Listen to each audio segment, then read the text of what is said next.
itama natin. Bantayan yung panahon ng paglilingkod. Huwag hahayaan. Ito rin nangyayari. Umaabot sa ulo yung gawain. Paano?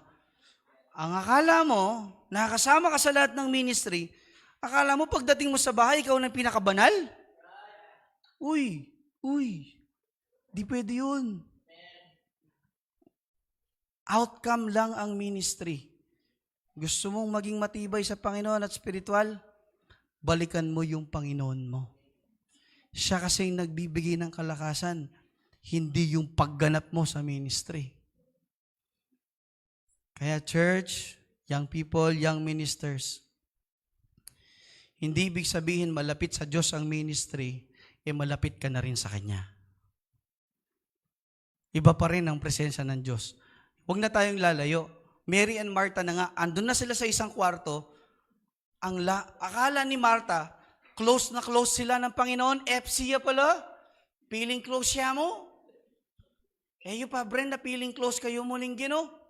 Siguraduhan yung close kayo, Pin. Kasi bakit? Ang totoong naging close, yung dumiretso sa paanan ni Kristo. Sino yon? Mary. Dumiretso siya kasi the feet of Jesus speaks of our humility. Andun ang teaching. Kaya sabi nga, may sa mga school, sa Bible school, I was trained under the feet of Dr. Geiler. Sabi nila. Bakit Geiler? Under the wisdom and the will and the works and the ways of that teacher, kaya andun lang ako. Lahat ng meron ako, galing sa kanya. Yun ang meaning nung bakit nakaposisyon siya sa paanan. Ngayon, to who do you learn? Doon sa pagganap mo? O doon sa Panginoon na pinaglilingkuran mo? Check.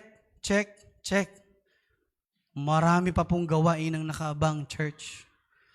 Pag hindi natin ito natama, lalabas ang mga ministers ng Golden Land.